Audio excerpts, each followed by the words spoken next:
Joining us now here at the Bloomfield Hills Challenger, fresh off of his round 2 victory to advance to the quarterfinals, it is our friend Andreas Martin. Andreas, first of all, congratulations to you on the victory. Talk me through the match. Obviously, a little bit of a slow start, but felt like you really found your footing by the end of this one. Yeah, I mean, I think he came out, I don't know if he was reading my serve or something, but he was just sniping me in the feet. I think he's a really good returner, and the courts play pretty quick, so I think I was a little slow getting back on those first couple of returns.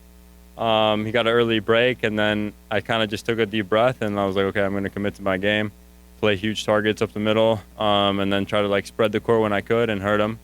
I think he did a really good job neutralizing me when I was attacking, and he kind of quickly redirected some balls, came in, did some damage, and then but slowly I think it was hard to maintain a little bit for him, and I think I was able to find my game a little more and more as the match progressed.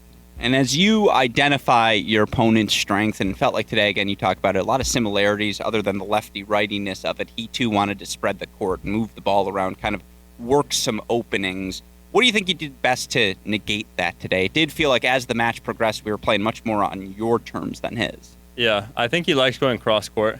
I think I knew he was going to go cross-court with the forehand, pull me out to the backhand. I think I was ready for that.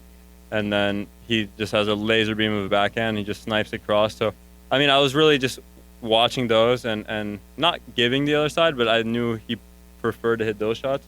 So I think I was neutralizing by just ripping to big target back. I mean, usually if you open up the court and you can get a good cut off it, you have angle to play with. So just watching that, and also just playing middle and maybe even slicing one low and varying my serve, because he's a big rhythm player, big strike zone player. I mean, the guy, you give him a couple balls in strike zone, he's gonna laser it. I mean, he produces so much pace. So yeah, it was just varying the strike zones and just coming after him. Really impressive stuff, and the leftiness of it all. Obviously, you've been playing tennis a long time. You've seen lefties. You've seen all the different game styles, but you feel like you match up particularly well. You mentioned his forehand cross-court. I felt like you hit your backhand really well today, and just kind of whether it was slice, whether it was high and heavy, you had all the options available to you. What is your approach when you're facing a lefty?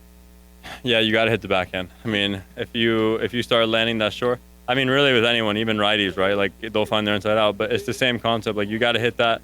I think a good example is how Federer got better when he was older against Nadal. He just started ripping his back, and he said, "Screw it! I'm not getting worked around anymore." I mean, if he runs his forehand pattern, you're just in trouble. So you really have to neutralize it or try to gain an advantage by just going big target cross right into his strength, I think. And then if you have the opportunity to go line and vary the spins, just push up the pattern. But I mean, I think, yeah, you got to be ready to rip that. No, it's a credit to you. You did so well today. And obviously now you've been playing at the challenger level for an extended period. I know we talked about this a little bit when we spoke earlier this week, but to me, you just look so comfortable this week with the level, with the environment, with all of it. And maybe it's that you've played this event before in particular, but do you feel as though you are more acclimated now to the ATP Challenger level? How has that experience, do you think, helped you over the course of this past month? Yeah, I mean, I think that's true. I mean, I think actions speak louder than words. I think I do feel a little more comfortable, and I think I feel comfortable playing my game and being okay with the outcome regardless. I think that's a big reason why I've been progressing a bit in the challengers. But I mean, last year I remember the feeling of qualifying, I was playing qualies and I was winning a round or two, and I was like, oh, I did so well. I was so happy for myself. And now I feel okay, my level's getting better. I feel like I can contest with anyone playing here. And yeah, I think we talked about a little bit yesterday is just finding my identity, and I think that's helped a lot.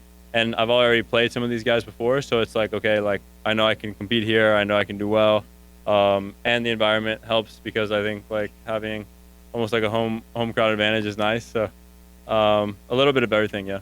There is no doubt everyone here was very much Team Martin throughout the course of your match. And, again, we talked earlier, new career high entering the week. Obviously, you have a quarterfinal success at the Challenger. That ranking is going to continue to push upwards. And as you approach the top 300, top 250, are you someone who monitors the rankings? Do you have a specific goal in mind for this season, or is it more point by point, tournament by tournament, we'll take it as it comes?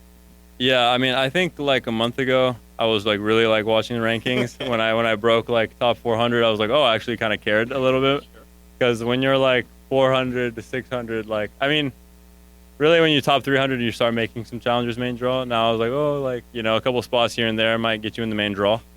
So I was looking, but I mean, I think I got to a point now I was like, okay, like it's literally, you win a couple rounds, you move up like 10 spots. I was like, who cares? Just really try to focus on like playing the way you want to play, bettering yourself every match, and keep rolling like that. Oh, evidently, it is working extraordinarily well, and obviously, we don't know who you're going to face yet, whether it's going to be Lexi, his opponent out there. Are you someone who sticks around to watch that match, to get a look at maybe what those opponents look like, or are you someone who's going to just, go home, enjoy this day? I think you have tomorrow off singles-wise as well. What does that look like as you prepare for Friday's quarterfinal? Yeah, I'm just going to go take care of my stuff. I need to go see the physio, and then I got to go eat some food and cool down and do some stretching and all this. So I'll probably like watch later, maybe the rematch or something, but no, I'm just going to do my own things, yeah. That's where you send Owen to go get the notes for you, right? Owen, yeah, Coach Owen DeMuth this week. That's why we pay him the big bucks. He's got to do a lot of scouting and a lot of work this week for sure. No, I like to hear that. Well, I'm going to throw two more quick questions at you. One, talking about this group, I think someone mentioned you were part of this Boca crew. And you can correct me if I'm wrong, but there are a lot of guys down in Florida now, right? I know Maloney's here, Spiz is here, and I could keep going. Kovacevic is, Stanic. Like, to have that many former college guys, to have all of you guys kind of rising the rankings, living in the same area, how beneficial is that for you throughout the course of the year, off season, et cetera? Is that something you tap into? I'm actually not part of that crew. Not part of the No. Atlanta crew? Yeah. Okay. I mean, similar, right? There are still options. yeah. I mean, Atlanta is very strong. I mean, I train with a team in Atlanta, and then I'm training with like our assistant coach Kevin King. You can still strike. I mean, he sometimes tunes me up in some baseline games. Kind of tough, but then I tune him up after one because he starts getting tired, So yeah, work on the fitness. But anyway, like, yeah, Atlanta is fine. Eubanks trains out of Atlanta too, so him and I have been hitting like for the past 5 years, ever since I entered school. And then also I go to Jacksonville sometimes, see some people down there at the JTCC, and then I'm mostly in between those two. No, it's a credit to you, a job well done. Well, my last question is our question we want to ask everyone, our question of the day. Pro comparison for yourself. You're going to compare your game to someone out there. Maybe there's only one Andreas Martin, but who is the player you aspire to model as you're out there? Who is the guy that comes to mind for you? The player I aspire to be? Yeah. Honestly, I look up a lot to Alcaraz. I mean, he's unreal. And then Federer, I think when I was younger, I was like, these guys play so sick. Obviously, trying to get there for sure every day, but I definitely look up to those guys. I mean, the way they move laterally up and back, and how they use their game to really do damage to the opponents, like finding their forehand and stuff like that. I really try to do that the best I can, and I'm improving to do that as better and better. So. I'm really glad you brought up the lateral movement. Watching Alcaraz move left to inside-out forehands, I'm going to nerd out. I apologize. It's the most ridiculous thing I've ever seen on clay. He floats. I mean, it's so efficient. Like the way, like his whole body just moves. I can nerd out about it as well. Don't worry. So, I'm a big fan. I watch it all the time. We comment about it all the time. It's like the movement, and we try to mimic it as much as we can, and we really study it. So it's really awesome. Well, your impression of it is far better than mine, my friend, and obviously a well-deserved quarterfinal Andreas Martin through. Congratulations.